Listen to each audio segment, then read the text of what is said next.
তো আমার পায়ের জুতা, তুই তো আমার পায়ের জুতা। তো জুতা জুতার মতোই থাক, জুতা বেশি বাড়াবাড়ি করলে কিন্তু জুতা হাতে উঠে যাবে, হাতে উঠে গেলে কিন্তু তোর দুই গালে দুইটা জুতা দিয়ে দিব, বুঝছস? হিরো আলম, তার সাথে আমি কাজ করতাম, আপনারা সবাই জানেন। তো কাজ করার পরবর্তীতে সে হচ্ছে, আমি কয়েকটা রিলস ভিডিও আমাকে দিয়ে তৈরি করছে। তো দেন হচ্ছে সে বলল কি, সোহা তোমার সামনে তো আসলে অনেক মিডিয়া, আমি যখন শুটিং করি অনেক মিডিয়া পার্সনরা যায়, অনেক সাংবাদিক পার্সনরা যায়, সেহেতু হচ্ছে তুমি না কমফোর্টেবল ফিল করো না আমার সাথে, আমার সাথে রোমান্স করতে তোমার দ্বিধাবোধ হয়। তো তখন আমি বললাম যে কেমন রোমান্স করতে দ্বিধাবোধ হয়? তো বলতেছে দেখো তুমি আমার সাথে না ওভাবে পারো না, ওভাবে রোমান্স করতে পারো না। আমি কেউ আচ্ছা, তো কি করতে হবে?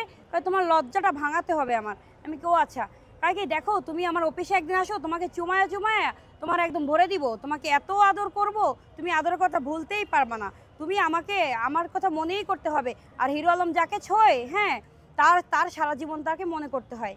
তো দেন হচ্ছে সে এইসব প্রসঙ্গে যখন বলছে, তারপরে বলছে আমি না খুব রিল্যাক্স করতে পারি, আমার রিল্যাক্স করতে খুব ভালো লাগে, আনন্দ করতে খুব ভালো লাগে, হ্যাঁ, আর তোমাকে আমার খুব পছন্দ হয়েছে। তুমি যদি আমাকে হচ্ছে তুমি গিভ অ্যান্ড টেকের অফার দিল যেটা আমাকে, যে তুমি যদি তোমার দেহটা আমাকে দাও, তাহলে হচ্ছে আমি তোমাকে বড় বড় কাজ করাবো, সিনেমার নায়িকা গায়িকা হয়ে যাবা কোনো এক সময় তুমি। তো দেন হচ্ছে সে যে অশ্লীল যে ভাষাগুলো, ইতিমধ্যে আপনারা কল রেকর্ডগুলো ইতিমধ্যেই ভাইরাল হয়েছে, আপনারা সবাই কিন্তু দেখেছেন। তো দেখার পরে সেই কল রেকর্ডগুলো আমি ছেড়ে দিলাম, কারণ হচ্ছে কি আমি তো ভাই গিভ অ্যান্ড টেকে কাজ করবো না। তাকে ইতিমধ্যে কিছু স্ক্রিনশটও আপনারা দেখতে পেয়েছেন, স্ক্রিনশটে লেখা ছিল কি যে ভাই আমি গিভ অ্যান্ড টেকে কাজ করবো না আপনার সাথে, আমি ভালো যদি আপনি হইতেন তাহলে আপনার সাথে কাজ করতাম।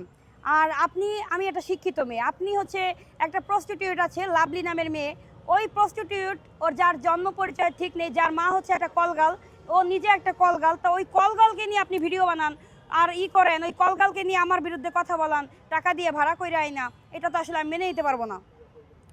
তো দেন হচ্ছে আমি ওই যে আপনার অডিও যে ক্লিপগুলো ওইগুলো ছেড়ে দিই, কারণ হচ্ছে আজকে আমাকে বলছে সে যে আর 10টা মেয়েকে বলবে না, তার গ্যারান্টি কোথায়? সেজন্য কিন্তু আমি ছেড়ে দিছি। তো সোশ্যাল মিডিয়া ওইটা ভাইরাল হয়ে গেছে। তার পরবর্তীতে হিরো আলম করলো কি, আমার বিরুদ্ধে সংবাদ সম্মেলন করলো। সংবাদ সম্মেলনে সে তো, আরে তুমি কি ভোদাই যে তুমি কথা বলতে পারো না? তুমি একজন রে তুমি ভাড়া কইরা আনছো, ওই যে কলগালটারে তুমি ভাড়া কইরাই না, তুমি হচ্ছে এই লাভলি রে দিয়ে বসায় বসে তুমি কথা বলেছো। আরে ভাই নিজের যোগ্যতায় কথা বলো, তুমি অন্য মানুষকে দিয়ে কথা বলাইতেছো কিসের জন্য? নিজের যোগ্যতা নাই তোমার কথা বলার?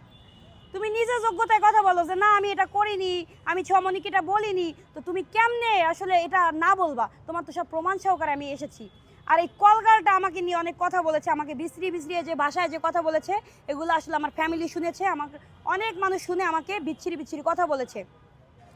তো ইতিমধ্যে কলগালের যে বিষয়টা, আমি কিন্তু ইতিমধ্যে তার জন্য সাইবার ক্রাইম মামলায় আমি দিয়েছি। সে হচ্ছে তার ভেরিফাইড ফেসবুক পেজে আমাকে নিয়ে স্ট্যাটাস দিয়ে সে আমার নাম্বার ওখানে দিয়ে, এবং আপনারা সবাই দেখতে পাচ্ছেন যে আমার যে প্রোফাইলটা, সেই প্রোফাইলটায় কিন্তু হিরো আলমের আর আমার ছবি লাগানো, কিন্তু সে করেছে কি ওই প্রোফাইলে অন্য কারো ছবি দিয়া সে ওই যে মানে কি খারাপ খারাপ মেয়েদের ছবি নিয়ে একটা আইডি খুলছে, আইডি খুলে আমার নাম্বার দিয়ে ওইখানে পোস্ট করতেছে, সেইগুলো আবার ছাড়তেছে সে। ইতিমধ্যে ভাই আমার নাম্বারে আমাকে প্রচুর পরিমাণে ভাবে ডিস্টার্ব করতেছে, যে কারণে আমি আমার ফোনটা কিন্তু বন্ধ করে রাখতে বাধ্য হয়েছি। তুই শোন প্রস্টিটিউট, তুই কি করতে পারবি? তোর নাই চরিত্র, তোর নাই বা বংশ পরিচয়, তোর নাই কোনো সম্মান, তোর নাই কিছু, তুই কি করতে পারবি? এই তোর যদি বেশি জ্বলে, আর তুই হচ্ছে 20 টাকার বোম্বাই মরিচ কিনে আয় না, জায়গা মতো লাগাই দে, বুঝছস? তুই এটা কর। আর তোর মা তো একটা কলগাল ছিল, সেটা ইতিমধ্যে ওকেও বলছে, আমরাও শুনছি, এবং তোর নাকি কি ভিডিও ভাইরাল হইতেছে, হ্যাঁ, তো এই ভিডিওগুলো হয়তো মানুষ ছেড়ে দিবে এখন, হ্যাঁ, তুই থেমে যা। তুই আমাকে বলছে, ও আমাকে হুমকি দিছে, লাভলি আমার হুমকি দেয়, আমাকে বলি দেহ থেকে মাথা আলাদা করে। আরে শোন, তুই তো আমার পায়ের জুতা, তুই তো আমার পায়ের জুতা, তো জুতা জুতার মতোই থাক, জুতা বেশি বাড়াবাড়ি করলে কিন্তু জুতা হাতে উঠে যাবে, হাতে উঠে গেলে কিন্তু তোর দুই গালে দুইটা জুতা দিয়ে দিব, বুঝছস? তোর দুই গালে দুইটা জুতা দিয়ে দিব।